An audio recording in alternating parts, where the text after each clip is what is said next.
In order to be a unique, truly different kind of photographer, we need imagination, a great sense of our surroundings, and of course, basic knowledge. Hello and welcome to my channel. In this video, we are going through some basics of photography. We are going to go over composition, lighting, two masteries, crafts that evolve over time, as you shoot more and more, preferably each day. After those two pillars of great visualization, we are touching a bit on camera settings too: exposure, aperture, shutter speed and ISO. Explaining how they work, their purpose and use. I'll give some of my personal tips about advanced use of those settings.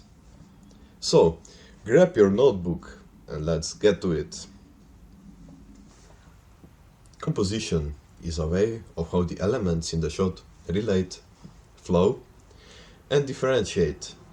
Essentially, it's the art of creating visually pleasing and interesting photographs by placing the various elements within the frame in an intentional way. Using composition includes various techniques such as rule of thirds, framing, horizontal horizons, and using background elements to create a sense of symmetry, balance, or tension within the image. Experimenting on a regular basis will give you a way better sense of visualization and better use of the scene, developing an inner eye of some sorts, seeing what others don't. On topic of lighting, we have two types.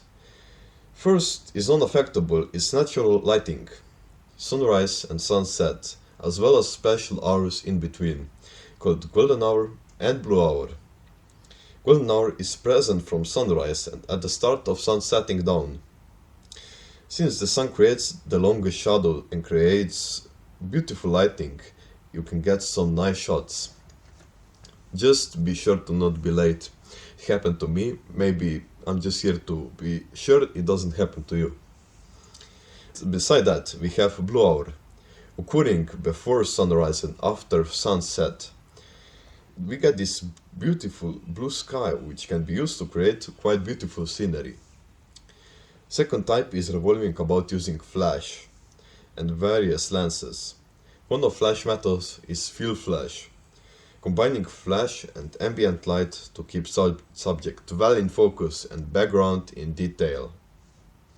With right flash settings, you can also give the subject you're shooting a bit more life, especially to the eyes. On topic of lenses, especially filters, they serve a purpose of controlling how much and what kind of light is entering the camera, giving a lot more creative control to the photographer. With right knowledge of when and how to shoot, we need to know our cameras too. Like, how is it feeling? Maybe that too. But more importantly, how to correctly use it and what kind of freedom it gives us when we are out shooting.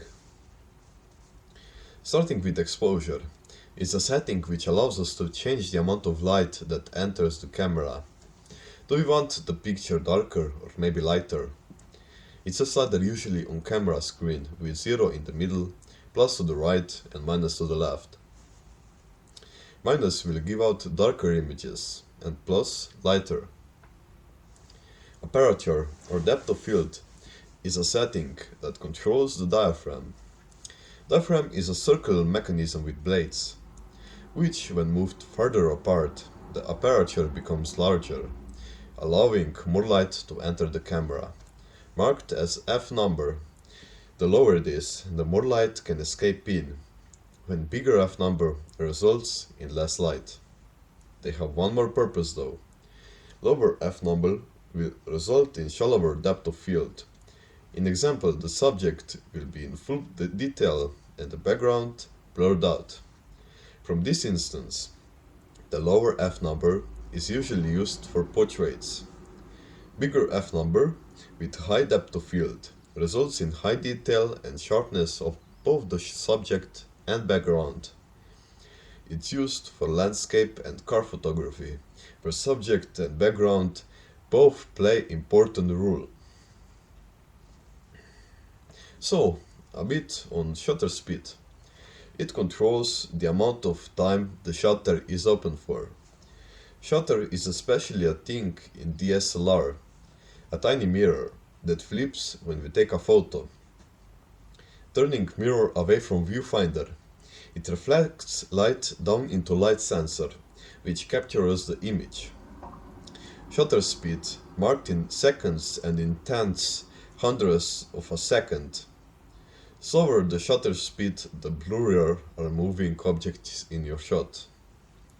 The faster the shutter speed, the more frozen are the objects captured. Slower shutter speed from 1/10 up to 30 seconds are useful in low light scenarios and creative use of light. Faster shutter speed is an example used for sport and bird photography, from about 400 of a second all the way to 4000 of a second. So, ISO last setting is used to change the sensitivity of camera to light. Lower ISO 100 is used for bright environment in the middle of the day, while bigger is used for dark and night scenarios where light is scarce and extra sensitivity to light is needed. Using higher ISO number can also result in loss of quality, which can be prevented by adjusting aperture and shutter speed to match a reasonable ISO number. With camera settings and all the basic knowledge covered, let's get to the last part, tips. As beginner or professional, camera offers same amount of possibilities and ways to approach and take the images. As it goes for professionals and more experienced photographers, they can see those little details and things that stand out more frequently. It's practice of consistency. There is rarely any luck involved. It's error and trial process of knowing. You'll be dissatisfied and feeling down. Remember, there is no thing as overnight success. There is only falling in love with the process. On topic of slower shutter speed, there is an interesting shooting chance to try, star trail photography. For this you'll need a camera and a tripod. If you get a chance of clear night sky and full battery, you can try using time mode on shutter speed. Scroll all the way beyond 30 seconds, and if your camera supports it, it might be there. Time mode allows you to capture an image with pressing on a trigger, and after you click the trigger again, it processes the image. If it doesn't, there is usually bulb mode, which works the same as time but with a difference of that you need to hold it and it stops when you let go of the trigger. Experiment the results after countless failures can be quite stunning. And last one. Revolving around shooting modes, we got auto, manual, programmed aperture and shutter speed mode. Auto is just point and shoot. Useful for those who don't take photography seriously as something to improve on. Programmed is used for learning. Trying controls of manual mode, it gives you a tiny bit of freedom.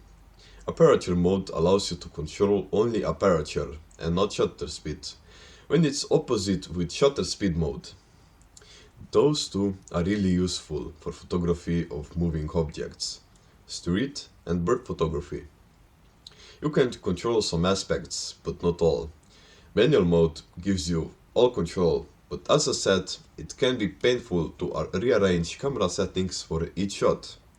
Manual mode is great for static objects photography, such as landscape photography for example. With everything covered, I hope this video helped you in some way. Subscribe and like if you indeed think so. And if you got any questions, you can comment. You got this. It takes practice, dedication, and learning to achieve what you seek. Peace.